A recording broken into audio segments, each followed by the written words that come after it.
நாமத்தினாலே இந்த நாளில் திருச்சபையில் வந்திருக்கிற உங்களை யாவருக்கு நன்றி நான் தெரிவித்துக் கொள்கிறேன். கர்த்தர் உங்களை அவரை ஆசீர்வதித்து ஆண்டுகளை வழி நடத்துவாராக. அல்லேலூயா. கடந்த நாட்களில் பிரியமானவர்களே, ஆவிகளை குறித்து நாம் ஆராய்ந்து பார்க்கும்படியான கிருபைகளை கர்த்தர் நமக்கு தந்தபடினாலே ஆண்டவருக்கு நன்றி செலுத்துகிறேன். வெளிப்படுத்தின விசேஷம் 16வது அதிகாரம் 13, 14 ஆகிய 2 வசனங்களை நாம் தியானிக்கும் போது வேதம் சொல்லுகிறது, வலு சர்ப்பத்தின் வாயிலிருந்தும் மிருகத்தின் வாயிலிருந்தும் கள்ள தீர்க்கதரிசி வாயிலிருந்தும் தவளைக்கு ஒப்பான 3 ஆவிகள் புறப்பட்டது. அது அற்புதங்களை அடையாளங்களை செய்கிற பிசாசின் ஆவி. அந்த ஆவி என்ன செய்கிறதா, கர்த்தருடைய மகா யுத்த நாளிலே ஆண்டவருக்கு எதிராக ஒரு கூட்ட ஜனத்தை அது சேர்க்கிற ஒரு ஆவிகளின் வல்லமை. அல்லேலூயா. ஆண்டவருக்கு எதிராக யுத்தத்தை நடத்தும்படியாக சத்துரு தனக்காக வஞ்சிக்கிற ஒரு கூட்டம், அப்படிப்பட்ட ஒரு ஆவிகளை கூட்டம் இந்த உலகத்திலே அது கிரியை செய்து கொண்டுதான் இருக்கிறது. அது கடைசி காலத்தில் மாத்திரமல்ல, இப்பொழுதும் அது செயல்பட்டு கொண்டு இருக்கிறது என்பதை நீங்கள் மறந்துவிடக் கூடாது. அல்லேலூயா. இப்பொழுது அப்படிப்பட்டதான ஆவிகள் இன்னைக்கு சபையை மாத்திரமல்ல, நம்முடைய குடும்பங்களை, தனிப்பட்ட மனிதனுடைய வாழ்க்கையை இன்னைக்கு அது சீரழித்துக் கொண்டிருக்கிற ஒரு காலத்தை குறித்து நீங்கள் மறைந்து கொள்ள முடியும். கடந்த நாட்கள் நான் சொன்னேன், வலு சர்ப்பத்தின் ஆவி 3 காரியங்களை செய்யும். என்ன காரியம்? அது கண்கள் நிச்சை, மாம்சத்தின் நிச்சை, ஜீவனத்தின் பெருமை என்கிற இந்த உலகத்துக்குரிய காரியத்தை அது வெளிப்படுத்திக் கொண்டே இருக்கும். அது யாரையும் அது விட்டு வைக்காது.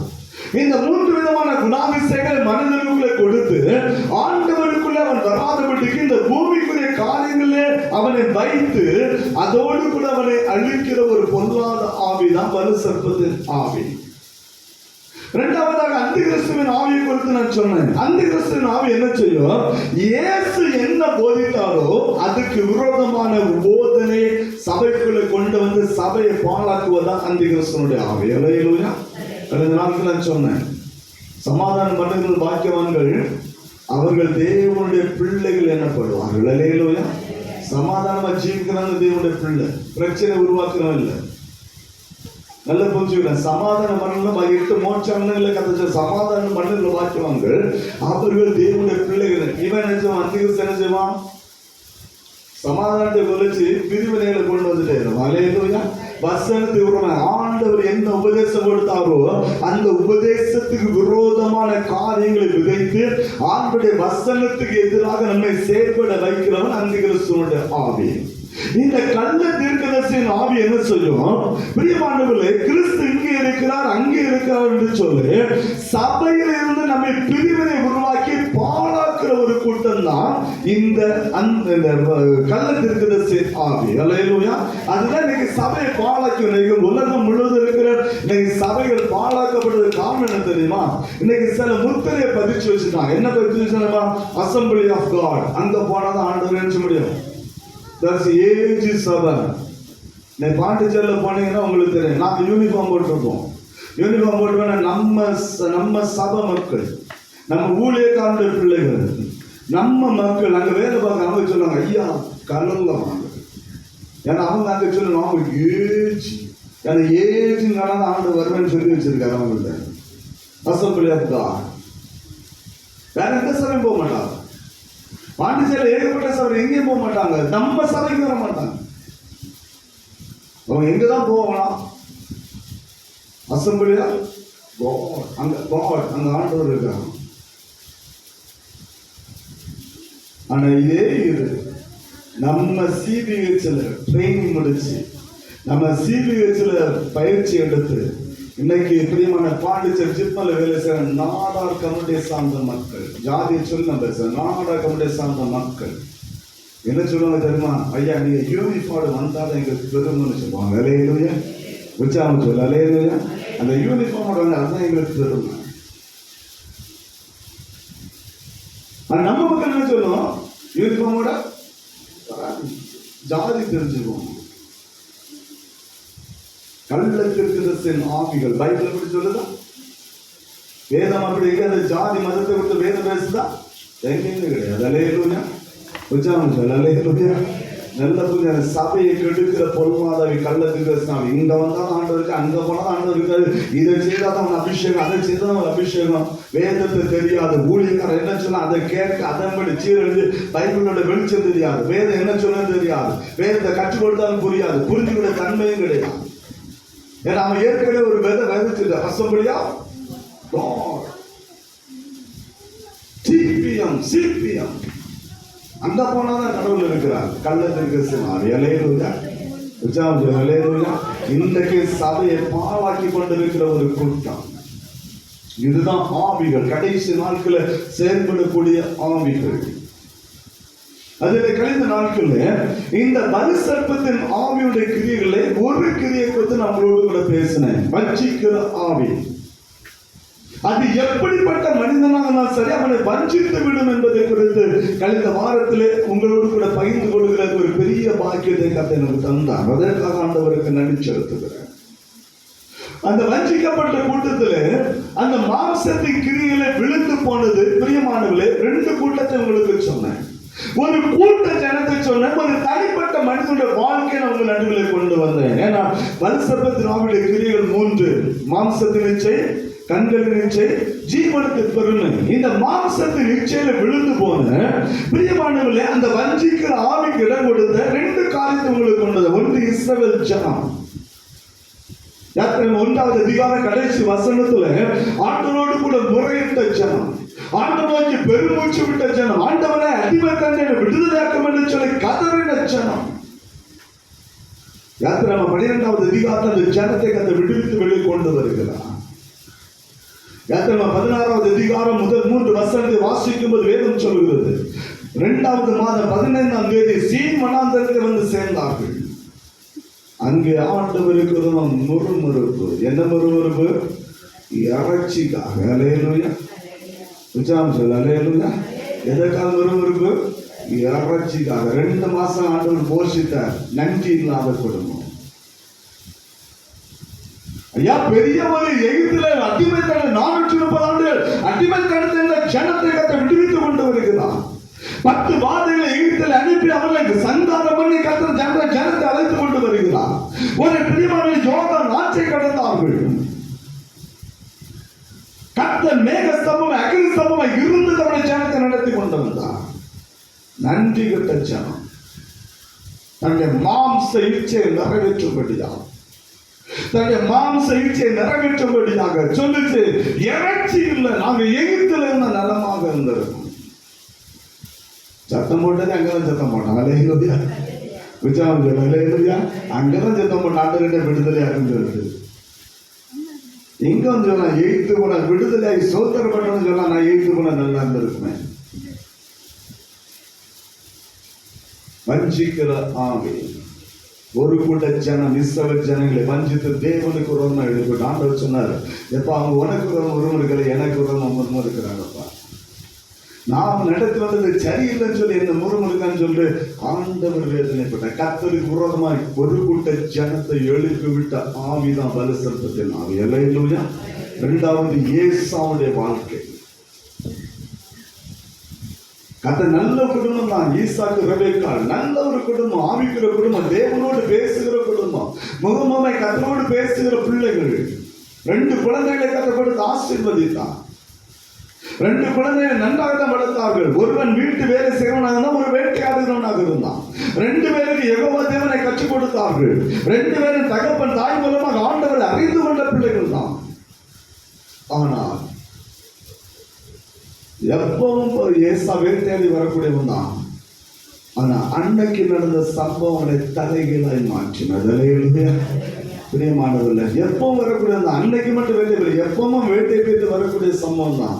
இவன் வீட்டுல கிடந்து வேலை செய்ய, அடுப்ப கிடந்து வேலை செய்யக்கூடிய யாக்கோவுடைய வேலை.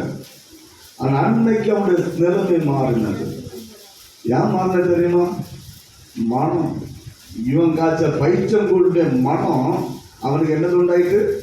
பசியும் உண்டாயிட்டு. சில வீடுகளில் வந்து தெரியும், வெளியிருந்து பண்ணை வாங்கிட்டு வந்தாலும் இல்லாது சொந்தக்காரங்க ஏதாவது ஸ்நாக்ஸ் ஏதாவது வாங்கிட்டு வந்துட்டாலும் போதும், பிள்ளையில கண்ணுலாம் இங்கே தான் இருக்கும், அங்கே தான் அவங்க போகிறதெல்லாம் அங்கே தான் இருக்கும். பிரிச்சு நக்கி நாம தூக்கம் செய்யாது. அது தின்னு அதை டேஸ்ட் பார்த்து அந்த மீதியை வச்சு இல்லாம தூக்கம் வராது. நல்லா புரிஞ்சுக்கணும். இதே போல அவனுக்கு அன்னைக்குள்ள அந்த பயிற்சிக்குள் மன வித்தியாசம் இருந்துச்சு. அந்த அப்பத்துடைய மன வித்தியாசம் வந்து அந்த மனத்தை கண்டவுடனே எனக்கு பசியா இருக்குன்னு சொன்னான். அந்த பசி அந்த சேஷ்டபுத்திர பாகத்தை இழக்க செய்தது. யாக்கோபு தந்திரசாலை பயன்படுத்தி கொண்டான். தன்னுடைய காரியத்தை அவன் பயன்படுத்தி கொண்டான். நேரத்தை அவன் பயன்படுத்தி கொண்டான். தன்னுடைய சமயம் இதுதான் சமயம் என்பதை பயன்படுத்தி கொண்டான். பிரியமானவர்களே, அந்த வஞ்சிக்கிற ஆவி அவனை, ஏன்னா அவனுடைய யாக்கோபு பேர ஏற்றான். நாம வஞ்சிக்கும் போது, தன் சொந்த சகோதரனை வஞ்சிக்கும் போது அந்த சேஷ்டபுத்திர பாகத்தினுடைய நிலைமை தெரியாமல் அதை இழந்து போனான். மல்கியாவிலே ஆண்டவர் சொன்னார், ஏசாவை நான் வெறுத்தேன் என்று சொல்லு. மல்கியா 1:3 சொன்னார், ஏசாவை நான் வெறுத்தேன் என்று சொல்லி கர்த்தர் சொல்லுகிறார். எபிரேயர் 12வது அதிகாரம் 16-17 வசனத்தை வாசிக்கும் போது வேதம் சொல்கிறது, சீர்கெட்டு போன ஏசாவை போல நீங்கள் மாறிவிடாதீர்கள் என்று சொல்லுங்க. வஞ்சிக்கிற ஆவி மாம்சத்து நிச்சயங்களுக்குள்ளே கொண்டு போய் மனிதனை சீரழிக்கிற ஒரு பொல்லாத ஆவி, மனுசத்தின் ஆவியுடைய கிரி அப்படிதான் இருக்கும். சில நேரத்தில் அப்படிதான் இருக்கும். சில நேரத்தில் பார்த்தோம் அன்னதானம் எங்க போட்டாங்க வச்சிருவோம், அன்னதானம் போடுன்னு சொன்னாலே போதும், அவ்வளவுதான். சட்டி பெட்டியெல்லாம் கட்டு நாங்கள் முன்னே இருந்தோம். எங்க மந்தாம்பூர் சாரியா கக்குரும்பத்து சபையில் இருந்தோம். அப்போ அந்த ஐயாவளி ஃபங்க்ஷன் நடக்கும். அந்த ஊர் கக்குரும்பத்து ஊரே ரெண்டு பெரிய குளம் சொல்லு 2 சமம் இருக்குது. அதில் ஒன்று வந்து ஃபுல்லாக சிஎஸ்ஐ மக்கள், ஒரு 400 குடும்பங்க, ஒரு 300 குடும்பங்க சிஎஸ்ஐ மக்கள். இங்கே கக்குரும்பத்துன்னு வரும்போது நம்ம சலிஷாமி, லுத்தர் மிஷன், பெந்தேகோஸ்தே சபை, ஒரு சில ஹிந்துஸ் தான் உள்ள இருக்கிறாங்க. அதனால ஒரு கிறிஸ்டியானிட்டி ஒரு கோட்டை, ஒரு கிறிஸ்டியானிட்டி கோட்டை. அந்த ஐயா வழியில் அந்த கூடு காய்ச்சி ஊற்றினாலும் அந்த சட்டி எல்லாம் தீர்த்துக்கும்.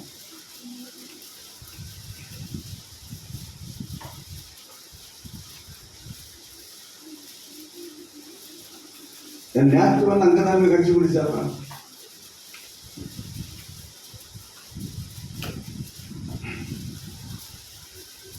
இன்னைக்கு சட்டி பட்டி நாங்கள் தூக்கிட்டு போகிற மக்கள் நீங்க இருக்கிறாங்க. எச்சரிக்கையாக இருக்காங்க. ஒருவேளை ஆதாரத்துக்கான ஆண்டவரின் மறுதளிக்கிற கூட்டம், ஒருவேளை தேவைக்காக ஆண்டவரின் மறுதளிக்கிற கூட்டம் இன்றைக்கும் சபைக்குள்ள எழுப்பி வலு சர்ப்பத்தின் ஆவி, வஞ்சிக்கிற ஆவி இன்னைக்கும் மக்களை அடிமைப்படுத்தி கொண்டுதான் இருக்கிறான். எச்சரிக்கையாக இருக்க வேண்டும்.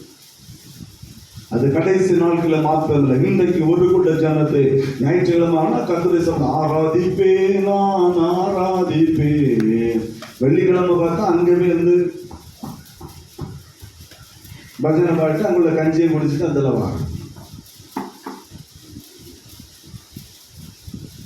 யோசித்து பாருங்க, நம்முடைய ஆவி எப்படிப்பட்டது, நமக்குள்ள இருக்கிற அபிஷேகம் எப்படிப்பட்டது, நமக்குள்ள இருக்கிற வல்லம் எப்படிப்பட்டது, நாம் யாரை ஆராதிக்கிறோம். வலு சர்ப்பத்தின் ஆவி இன்னைக்கு சபையை பாழாக்கி கொண்டிருக்கிறது. அல்லேலூயா. வலு சர்ப்பத்தின் ஆவி இன்னைக்கு குடும்பத்தை சீரழித்து கொண்டிருக்கிறது. வலு சர்ப்பத்தின் ஆவி இன்னைக்கு எல்லாவற்றையும் சீரழித்து இன்னைக்கு சின்ன பின்னமாக்கி கொண்டிருக்கிறது.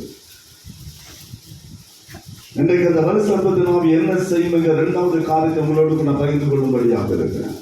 அது பிரிவினை ஆவி என்று சொல்லி உங்களோடு கூட பேச நான் விரும்புகிறேன். அந்த வலு சர்ப்பத்தின் ஆவி பிரிவினை அதிகமாக விரும்புகிற ஒரு ஆவி. அது அநேக விதமான காரியங்களை செயல்படுத்தி கொண்டே இருக்கும். ஆண்டவராகிய இயேசு கிறிஸ்து ஒரு குடும்பத்தை கட்டி எழுப்பும் போது அவர் ஒரு வார்த்தை பயன்படுத்துகிறார். என்ன வார்த்தை தெரியுமா? என்னோடு கூட திருப்பி கொள்ளுங்க. மத்தேயு 19வது அதிகாரம் 6வது வசனம். மத்தேயு 19வது அதிகாரம் 6வது வசனத்தை வாசிக்கலாம். இப்படி இருக்கிறபடினால் அவர்கள் இருவராய் இராமல் ஒரே மாம்சமாய் இருக்கிறார்கள். ஆகையால் தேவன் இணைத்ததை மனிதன் பிரிக்காதிருக்க கடவன் என்றார். ஆண்டவராகிய இயேசுவுடைய வாயிலிருந்து புறப்பட்ட வார்த்தை, தேவன் இணைத்ததை மனிதன் பிரிக்க கூடாது. அல்லேலூயா. ஒரு ஒரு குடும்ப கட்டுப்பாடை கற்றுக் கொண்டு வருகிறார். ஒரு குடும்பம் எப்படி இருக்க வேண்டும் என்று சொல்லி கற்ற நியமத்தை கற்றுக் கொண்டு வருகிறார். இது இயேசு சொன்னதல்ல, என் தேவன் எதை நியமித்தாரோ அதைத்தான் என் ஆண்டவராக இயேசு கிறிஸ்து அவர் உபதேசமாக அவர் கொண்டு வர ஆரம்பித்தார். அல்லேலூயா. ஆண்டு பிதாவாகிய தேவன் எதை நியமித்தாரோ அந்த நியமத்தை தான் இவர் போதனையாக அவர் கொண்டு வருகிறார். புதிதான ஒரு போதனை இயேசு கொண்டு வரவில்லை. வேதத்தை நீங்கள் வாசிக்கும் என்று அறிந்து கொள்ள முடியும். வேதம் என்ன சொல்லுது? ஆதியாகமம் 1வது அதிகாரம் 27வது வசனத்தை வாசிக்கும் போது வேதம் சொல்லுகிறது, மனிதனை உண்டாக்கினவர் அவர்களை ஆணும் பெண்ணுமாக கர்த்தர் உருவாக்கினார். அல்லேலூயா. உற்சாகம் சொல்லுங்க. அல்லேலூயா. ஆணும் பெண்ணுமாக கர்த்தர் உருவாக்கி அவர்களை கொண்டு வந்து விட்டார். இதுல இன்னும் நம்ம கவனிக்கணும்னு சொன்னா பைபிள் என்ன சொல்லுது தெரியுமா? முதலாவது ஆண்டவர் யாரை படைச்சார் தெரியுமா? முதல்ல ஆண்டவர் யார் படைச்சாரு? ஆதாமை கர்த்தர் உருவாக்கினார். அல்லேலூயா. உற்சாகம் சொல்லுங்க. அல்லேலூயா. வேதம் என்ன சொல்லுது? ஆதியாகமம் 2வது அதிகாரம் 7-8 வசனத்தை வாசிக்கும் அறிந்து கொள்ள முடியும்.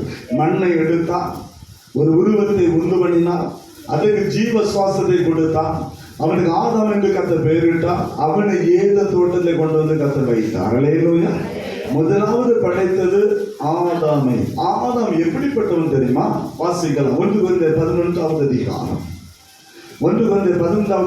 7வது வசனத்தை வாசிக்கலாம்.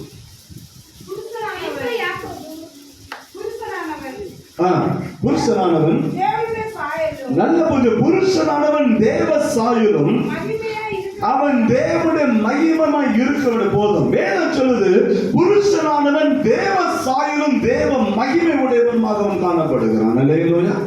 அதான் தேவனுடைய திட்டம். ஆண்டவர் ஆதாமை தேவ சாயலை உருவாக்கினார். அவருடைய சாயலை உருவாக்கி அவருடைய மகிமையை கற்றுக் கொடுத்து வைத்திருந்தார்.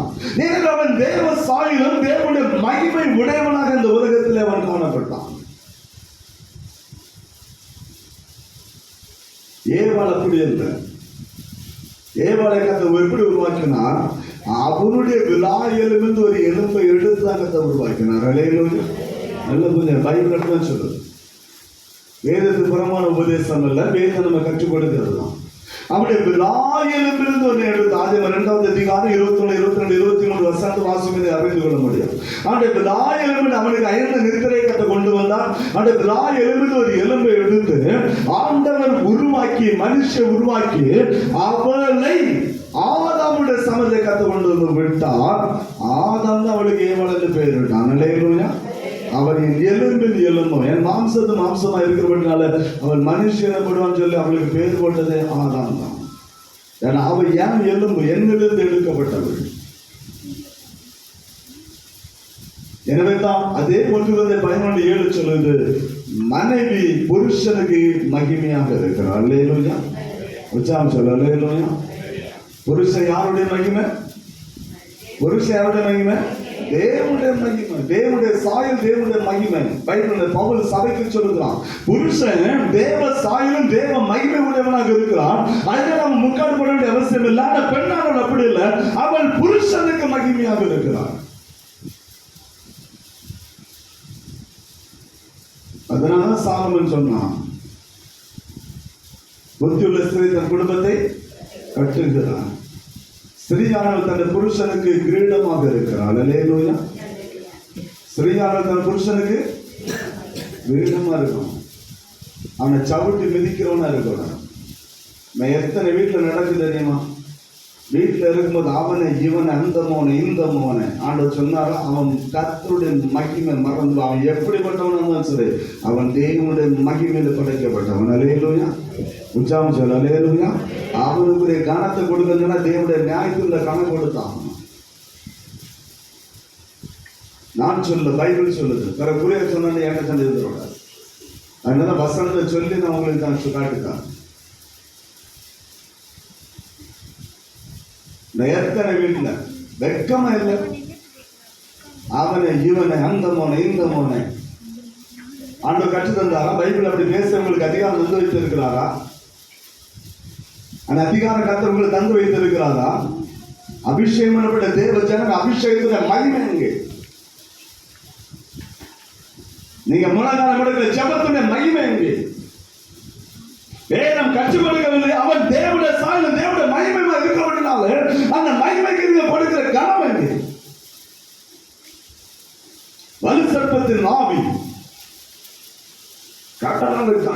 ஜெபம் பண்ணு. என்ன ஜெபம் பண்ணு எனக்கு புரிய மாட்டேன். ஆண்டவர் சொன்னாரா இப்படி பேசணும்னு சொன்னாரா? புருஷன் எப்படி எல்லாம் பேசணும் ஆண்டவர் கற்றுக் கொடுத்தாரா? பைபிள் எங்க அப்படி சொல்லி இருக்கிறா? யாராவது புருஷனை கனவீனப்படுத்தினாங்களா? அப்படி கனவீனப்படுத்த ஒரு பாத்திரத்தை பைபிள் எடுக்க முடியுமா? அப்படிப்பட்ட மனுஷன் உள்ள இருப்ப பரிசர்ப்பத்தின் ஆவி, அந்தி கிறிஸ்துவின் ஆவி அடிச்சு பேசும் பைபிள்.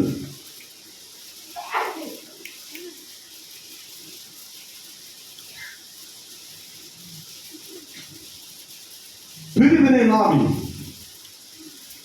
குடும்பத்தை சின்னவண்ணமாக்கிக் கொண்டிருக்கிறது. தேவன் மனிதனை உருவாக்கினது குடும்பமாய் வாழ வேண்டும் என்பது தேவனுடைய திட்டமாக இருந்தது. ஆண்டவர் மட்டுமே முதல் குடும்பத்தை தலைவராக இருந்தார். யார் யார் என்றாலே அதனால அவங்க 2 பேரும் மட்டும் கடந்து பிடிச்சார். ஆதாம் ஏவாளை படைத்து ஆண்டவர் மட்டும் எங்க தலையிட்டுக் கொண்டிருந்தார். அதான் பைபிள் சொல்லுது. என்ன தெரியுமா? புருஷன் தன் தகப்பனை தாயும் விட்டு தனி கொடுத்த விரும்பினதை கத்துறான். நம்ம தனி கொடுத்தோம் தனி கொடுத்தோம் போல தனி கொடுத்தோம் இல்லை, தனி கொடுத்து ஏற்படுத்த அப்படிதான். புருஷன் மனிதன் சொன்னா அவங்க 2 பேரோட வாழ்க்கையில 2 பேரை பெற்றோரும் தலையிடவே கூடாது. கர்த்தர் அதிகாரம் கொடுக்கவே இல்லை. அல்லேலூயா. இன்னைக்கு 2 பேரை பெற்றோர் உள்ள தலையிட்டு வீட்டுல பிரச்சனை ஒட்டனைக்கு போன என்ன அன்னைக்கு ஆதாம் ஏவாளுக்கு பிரச்சனை அவங்க போன தேவ சமூகம் மட்டும்தான். அல்லேலூயா. ஏன்னா அவங்களுக்கு பேச வேற யாரும் இல்லை, ஆண்டோடு தான் பேசியாங்க.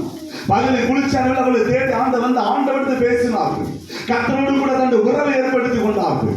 கர்த்தரோடு கூட வாழ்ந்தார்கள். அன்னைக்கு ஆரம்ப நாள்கள் கூட்டு குடும்பம் அப்படித்தான் இருந்தது. அன்னைக்கு செல்போன் வசதி எல்லாம் கிடையாது. அன்னைக்கு குடும்பத்தை பிரச்சனை பிரிவினை இருந்துச்சு. அன்னைக்கு குடும்பத்தை சீரழிந்த வாழ்க்கை இருந்துச்சு. எல்லாரும் பரிசுத்தமாக வாழ்ந்தவர்கள் அல்ல, அப்படிப்பட்ட வாழ்க்கையும் இருந்துச்சு. நன்றை புரிந்து கொள்ள வேண்டும். ஆனால் குடும்பத்தை கட்டி எழுப்பினார்கள். புருஷன் மனைவி எப்படி தெரியுமா? சண்டை வரும். சண்டை வரலன்னு சொல்ல, இவங்க தந்தி அனுப்பி தந்தி போனா எத்தனை நாள் ஆகும்? 3 நாள் ஆகும். 3 நாள் ஆகுறது அப்பா படிப்பாரு. அந்த அங்கு தந்தி வரைக்கும் 3 நாள் ஆக 7 நாள். 7 நாள்ல இவங்க ஒப்புரவாயிருவாங்க. அல்லேலூயா. உச்சாரணம் சொல்ல அல்லேலூயா. குடும்பம் ஒப்புரவாச்சு. இன்னைக்கு அப்படிலாம் மூச்சு விட்டா வரும். வட்டனை பத்தி நாளைக்கு வைக்கிறது பார்ப்போம். ஏன்யாவும் கூட இருக்க விட பிரிவினை ஆவி. இன்னைக்கு எத்தனை பெற்றோர்கள் குடும்பத்தை பிரிச்சுட்டு இருக்காங்க யோசித்து பார்க்கணும். தேவன் இணைத்ததை மனிதன் நினைச்ச கூடாது. பிரிக்கிறான் சொன்னா அவனுக்குள்ள இருக்கிற ஆவி அந்த வலு சத்தத்தின் ஆவி.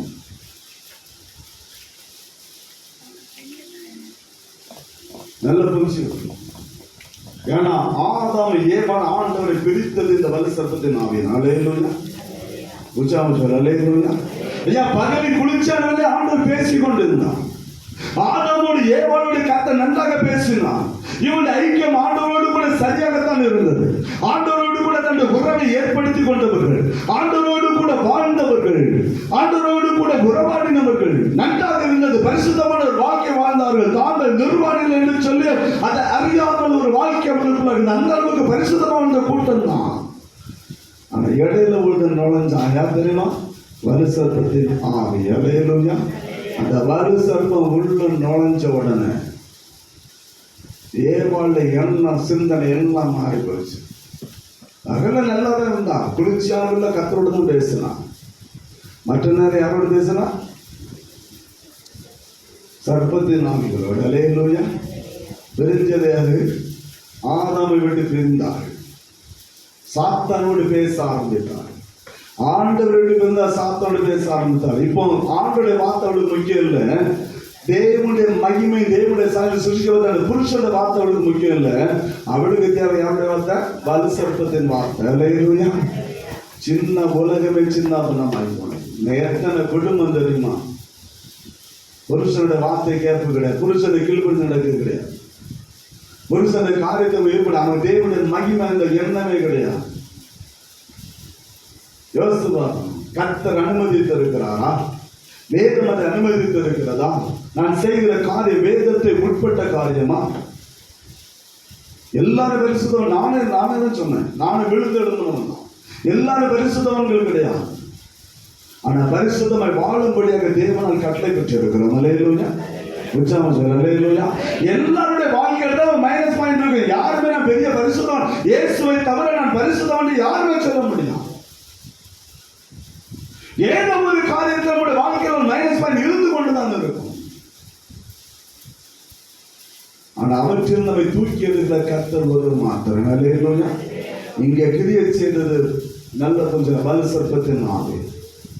இந்த உலகத்தை ரெண்டு ஆவி எப்பொழுது கிரியை செய்து கொண்டே இருக்கும். ஆண்டவர் தம்முடைய அபிஷேகத்தை கொடுத்து தம்முடைய பிள்ளைகளை அவர் எப்படி ஏற்படுத்தி தம்முடைய ராஜ்யத்தை கட்டி எழுப்புகிறாரோ அதே போல சாத்தானும் மனிதர்களை கொண்டு மனிதர்களுக்குள்ளே அவனுடைய அபிஷேகத்தை ஊற்றி அவனுடைய ராஜ்யத்தை அவன் கட்டி எழுப்பி கொண்டுதான் இருக்கிறான். நல்லா புரிஞ்சுக்கிறான்.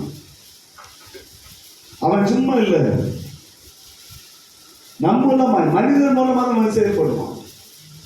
மனிதன் மூலமாக அந்த குழு காரியத்தை அவன் செயல்படுத்துகிற ஒரு காரியத்தை அவன் செயல்படுத்திக் கொள்ள. ஏன் தெரியுமா? தேவனுடைய திட்டம் உலகத்திலே நடைபெறக்கூடாதபடி தேவனுடைய பிளானிங் அதை சீரழிக்கும்படியாக நேர்மாறாக குடும்பத்தை சீரழிக்கிறவன், சபைகளை சீரழிக்கிற ஒரு பெரிய ஒரு வேலையை செய்கிறவன் இந்த வலுசர்ப்பத்தின் ஆவி. அல்லேலூயா. அநேக இடங்களில் சபைகளை சீரழித்து கொண்டுதான் இருக்கிறது. நல்ல புரிஞ்சுக்கணும். சபைகளுக்குள்ள இதே பிரிவினை ஆவிகள், இதே வலுசர்ப்பத்தின் ஆவினை சபையும் சும்மா விட்டு வைக்கவில்லை, பாழாக்கி கொண்டிருக்கிற ஒரு காலகட்டத்தில் இன்றைக்கு நாம் வாழ்ந்து கொண்டிருக்கிறோம். எச்சரிக்கையாக இருக்கோம். நல்ல மனிதர் அழகாவது பேசிட்டு போம். நல்லா புரிஞ்சுக்கணும். நல்லா இருக்கும். 2 நாள் 3 நாள் சந்தோஷமா மகிழ்ச்சியா இருப்பாங்க. ஐயோ புருஷன் மணி பிடிக்கும், அவ்வளவு அந்நியோட ஐக்கியமா இருக்கும். மறுநாள் பார்த்தா எதுவுமே தெரியாத டக்குன்னு ஒரு பிரச்சனை. மாம்சத்தின் கிரியைகள், சண்டை, பிரிவினை, மார்க்க பேதம், இவெல்லாம் என்னது? கொலைகள், வெறிகள், இதெல்லாம் என்னது? மாம்சத்தின் கிரியை யாருடைய செயல்? வலுசர்ப்பத்தின் அவருடைய கிரியை. அல்லேலூயா. குடும்பத்தை சமாதானத்தை கொண்டு வரமாட்டான். சமாதானம் இருந்தாலும் அவனுக்கு பிடிக்காது. கொஞ்சம் சமாதானம் இருந்து பாருங்க, அவனுக்கு பிடிக்காது. ஒரு பிரச்சனை உருவாக்கி நம்ம நிம்மதியை கெடுத்தோம், அவனு நிம்மதியா இருக்க மாட்டான், நம்ம நிம்மதியை என்ன செய்வோம்? அவனுக்கு கெடுக்கிறவனு வேலை. தேவனுடைய திட்டம் பாழாகிப்போம். தேவனுடைய திட்டத்தை நிறைவேற்றது அவனுடைய காலங்களில் தன்னுடைய மாம்சத்திற்கிறே நிறைவேற்றது அவனுடைய செயல்பாடாக இன்னைக்கு இருந்து கொண்டிருக்கிற ஒரு சூழ்நிலை. இன்னைக்கு சண்டை, குழப்பம், சந்தேகம், அதற்காகவே சில மனிதன் விஷயம் பண்ணுவார். என்ன தெரியுமா? ஆம்பளையில் இருக்கும்போது வரமாட்டாங்க. ஆம்பளையில் இருக்கும்போது நினைச்ச மாட்டாங்க.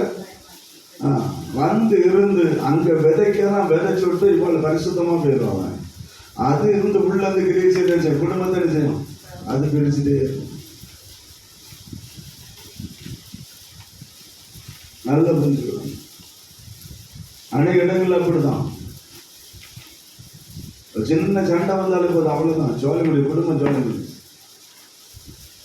கொஞ்சம் சமாதானம் வந்தாலும் இருக்கக்கூடாது, அந்த ஆவி இருக்கக்கூடாது. அது ரத்தத்தை உறிஞ்சி எடுக்கும். உரியவனா அதுக்கு தூக்கம் வராது.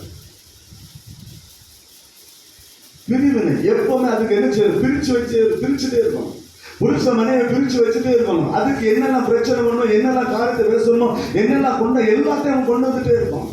நமக்கு தெரியாது. நம்ம ஜோமனும் ஏவாளை போல காலில் பார்த்தா ஆண்டவரே சோதரம் அவங்க பழைய குடிச்செல்லாம் ஆண்டவரோடு கூட தான் இருந்தான்.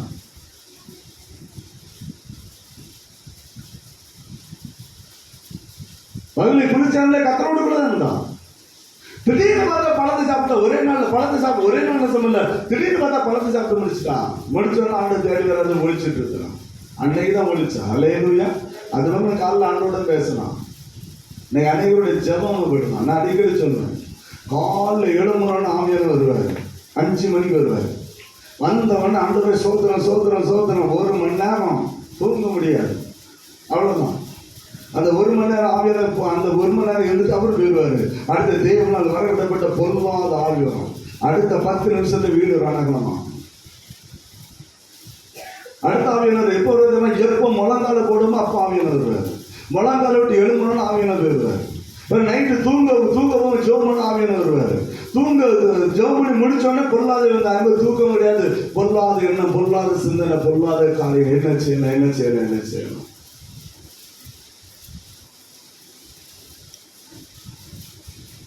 அதனால பவுல் சொன்னான் தீமோத்தேயுவிடம், நீயோ மன தெளிவுள்ளவனாக அல்லேலூயா. உச்சாரம் சொல் அல்லேலூயா.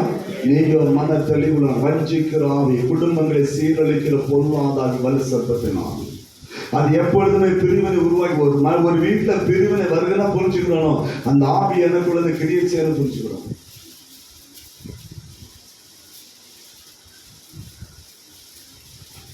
அந்த வார்த்தை மூலமா தான் பிரிவினை கொண்டு வராங்க. யாராவது ஒரு வார்த்தை விதைச்சிட்டு வருவாங்க, அதோட சொல்லுங்க நல்லா புரிஞ்சுக்கணும். ஏன்னா வார்த்தை மூலமா தான் யோவானோடு பேசணும். அது 3வது அதிகாரம் 1-5 வசனத்தை படிச்சு பார்த்தீங்கன்னா உங்களுக்கு தெரியும். பேச்சு கொடுத்தான். ஆண்டவர் சொன்னதுக்கு மாறாக சில ஆண்டவர் சொன்னது போல பேசலாம், ஆனால் சில வித்தியாசமான வார்த்தையும் பேசலாம். பரிசுத்தமா பேசணும் இருக்கும், ஆனால் சில வித்தியாசமான தந்திரமான வார்த்தை கொண்டு குடும்பத்தை சீரழிச்சு வேண்டியே இருக்கும். நமக்கு தெரியும் ஆவிக்குரிய ஆவிக்குரிய ஒரு மண்ணாடி கிடையாது. எச்சரிக்கையா இருக்கும். அல்லேலூயா. உச்சாரணம் சொல்ல அல்லேலூயா. எச்சரிக்கையா இருக்கும். வலுசர்ப்பத்தினாவே குடும்பம் இன்னைக்கு அநேக குடும்பம், இன்னைக்கு கிறிஸ்தவ குடும்பம் மேக்சிமம் இன்னைக்கு சர்வே சொல்லுகிற ஒரே ஒரு காரணம், மேக்சிமம் இன்னைக்கு டைவர்ஸ்ங்கிற இளமையில கூட இருக்க கிறிஸ்தவ குடும்பம், கர்த்தரை ஆராதிக்கிற குடும்பம். ஆண்டவர் சொன்னாரு, தேவன் நினைத்ததை யார் நினைச்சா கோர்ட்ல என்ன நடக்குது? அது யாருடைய ஆவி? தேவன் சொன்னாரா? ஆண்டவர் சொன்னாரா? பிரிச்சு போன்னு சொன்னாரா? ஆண்டவர் சொன்னாரா? தேவனுடைய வார்த்தை அப்படி நம்ம கற்றுக் கொடுத்துதான் ஆண்டவர் எங்க பிரிவினை உருவாக்குனாரா?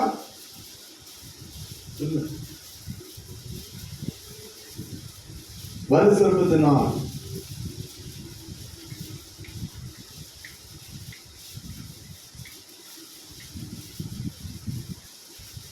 எச்சரிக்கையாக இருக்க வேண்டும். கர்த்தருடைய வார்த்தைக்கு உண்மையை செவி கொடுக்கிற பிள்ளைகளாக இருக்க வேண்டும். அல்லேலூயா. குடும்பத்தை கட்டி எழுப்புவதான் தேவனுடைய திட்டமே தவிர குடும்பத்தை இடித்து போடுவதல்ல. அந்த குடும்பத்தில் அவர் மட்டும்தான் தலையிட விரும்புகிறார். அல்லேலூயா.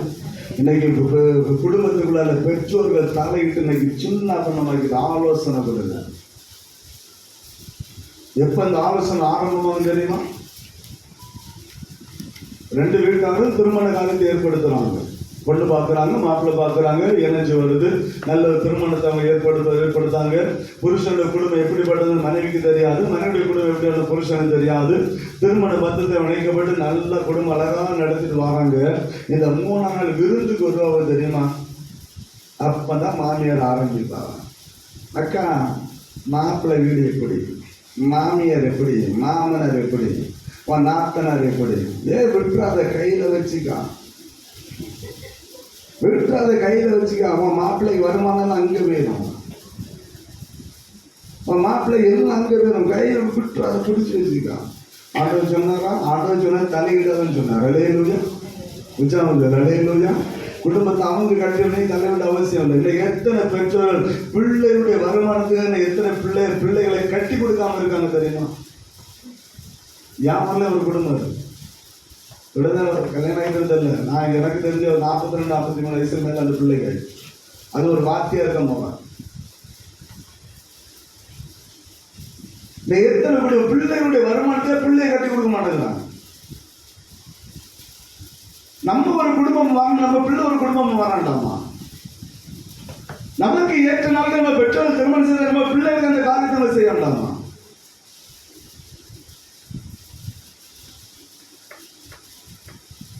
யோசித்து பார்க்கணும். நம்ம எந்த ஆவிக்கு நம்ம இடம் கொடுக்கல? தேவனுடைய திட்டத்தை நிறைவேற்றுவோமா? தேவனுடைய திட்டத்துக்கு விரோதமா செயல்பட்டு கொண்டு இருக்கிறோமா?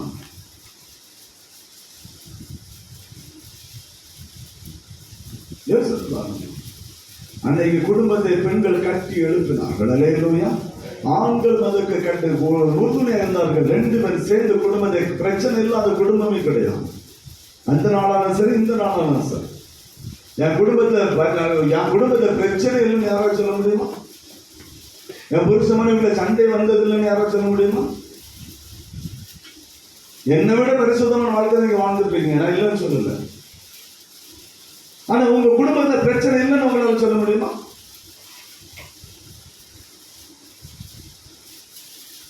நீ குடும்பத்தை எப்படி கட்டி எழுப்புவாங்க? யோசித்துவாங்க. தேவன் சொல்லாத காரணம் தேவன் அதான் அந்த விசமா பலி சர்ப்பத்தின் ஆவி கர்த்தர் எதிர்த்து அதுக்கு நேர எதிர்மாற செயல்படுறது.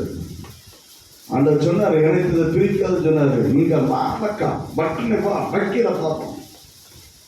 உடனே போலீஸ் ஸ்டேஷன்ல கேஸ் போட்டு பயங்கட ஈவு இறக்கம் இல்லாத பெற்றோர்கள் பிள்ளைக்கு வாழ்க்கை சீரழின்னு சொல்லி தெரியாது. குடும்பம்னா பிரச்சனை பாருங்கள் இருக்கும். பிள்ளையோட வாழ்க்கை சீரழிவில் அவங்களுக்கு தேவையில்லை. பட்டனை வந்து அந்த அந்த ஆண்டவர் சோத்தம் சோத்தம் சோத்த ஆண்டவர் சொன்ன பிரிச்சு இருந்தன. வலு சர்ப்பத்தின் ஆவி பெற்றோர்கள் மூலமாய் பிள்ளையுடைய குடும்பத்தை சீரழித்துக் கொண்டிருக்கிற காலம்.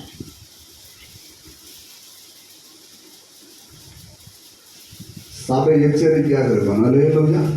உற்சாகம். அல்லேலூயா. சபை எச்சரிக்கையாக இருக்கும். எப்படிப்பட்ட காலகட்டம் தான் வாழ்ந்து கொண்டிருக்கிறோம்.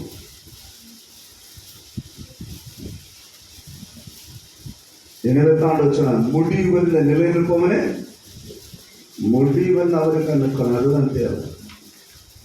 மரணமே நேரிடுகிறதாக இருந்தால் மரணமே நேரிடுகிறதா ஆட்டுக்குட்டியோட ரத்தத்தினால் சாட்சி வசனத்தினால் அவனை ஜெயித்தவர்களாக வேதம் அப்படித்தான் சொல்லுது. வெளிப்படுத்த விசேஷத்தை தெரிந்து கொள்ளலாம். வெளிப்படுத்த விசேஷம் நம்ம கற்றுக் கொடுக்கிற ஒரு மகிமையான ஒரு வார்த்தை அதுதான்.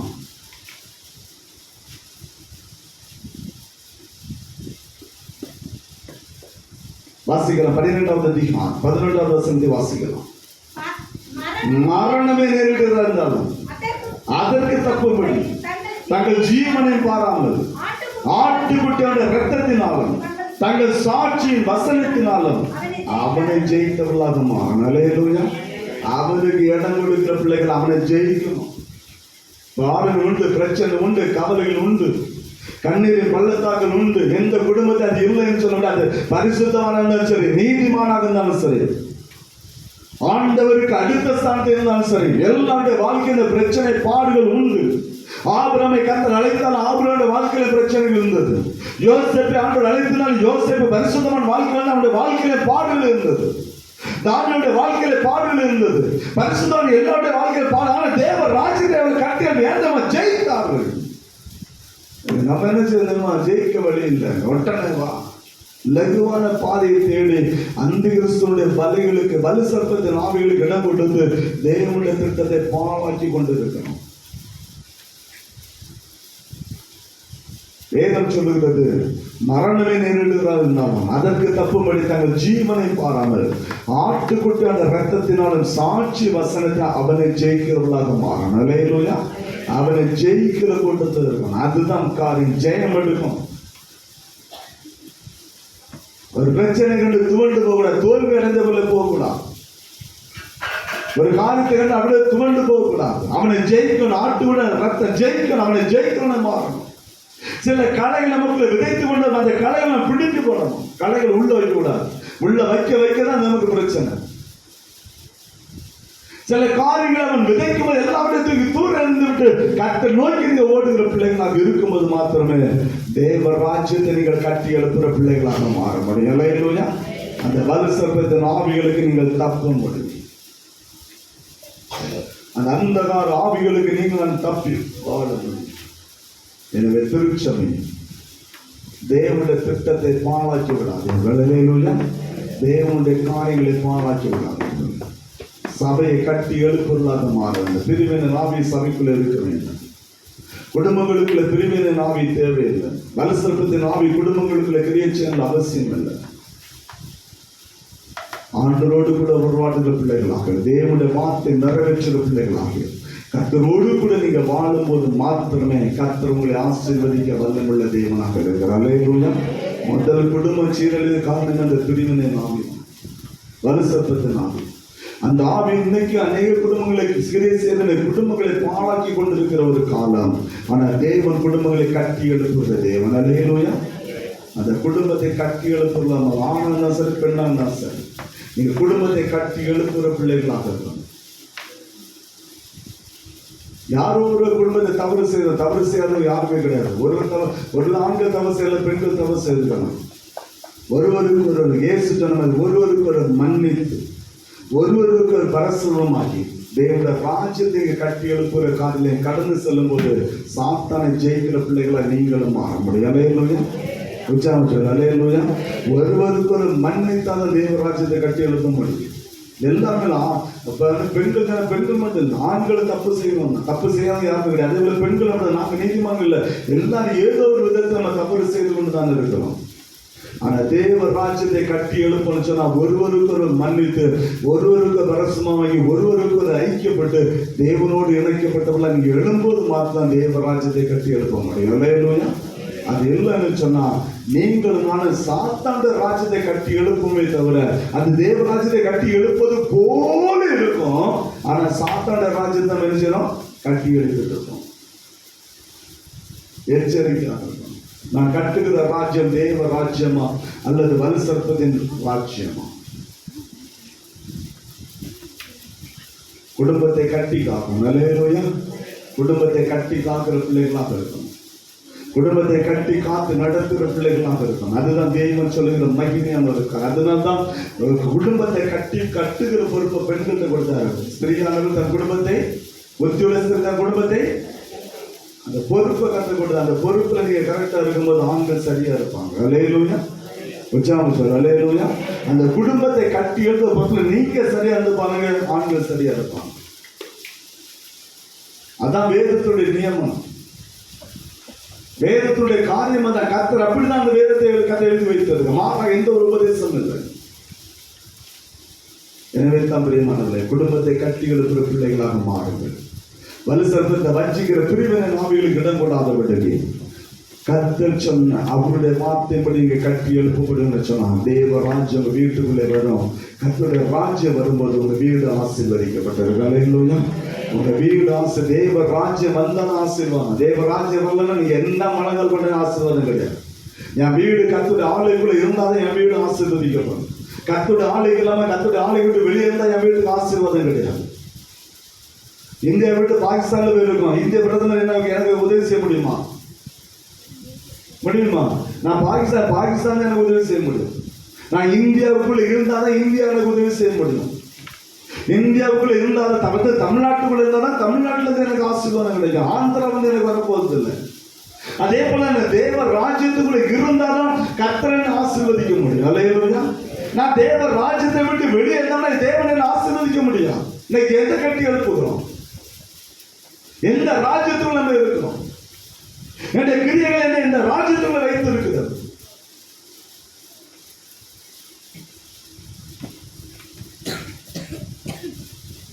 ஆண்டவருக்கு ஆராதித்துக் கொண்டிருக்கிற கர்த்தரை மகிமைப்பட எல்லாம் செய்யணும். ஆனா நான் யாருடைய ராஜ்யத்தை கட்டி எழுப்புகிறேன்?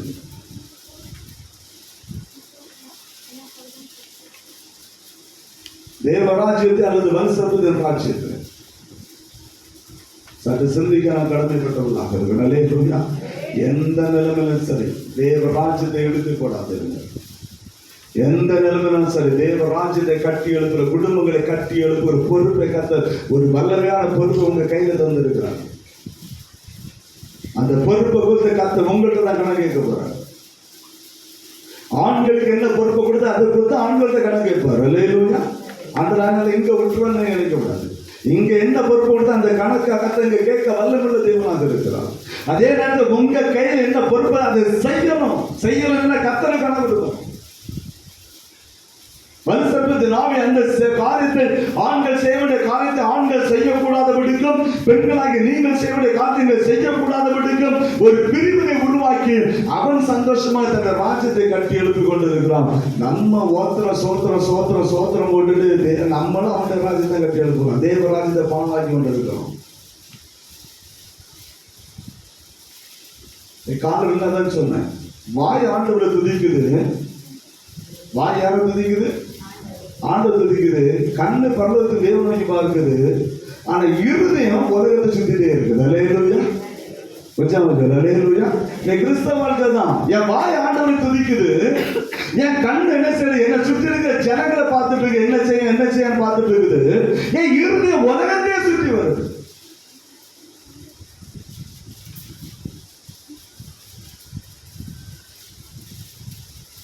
எச்சரிக்கையாக இருக்கும். அல்லேலூயா. ஆண்டவருக்கு ஏற்ற ஒரு வாழ்க்கை, கர்த்தர் விரும்புகிற ஒரு வாழ்க்கை, தேவ ராஜ்யத்தை கட்டி எழுப்புகிற ஒரு வாழ்க்கை, அதான் வெளிப்படுத்தின விசேஷத்தின் மேன்மை. அல்லேலூயா.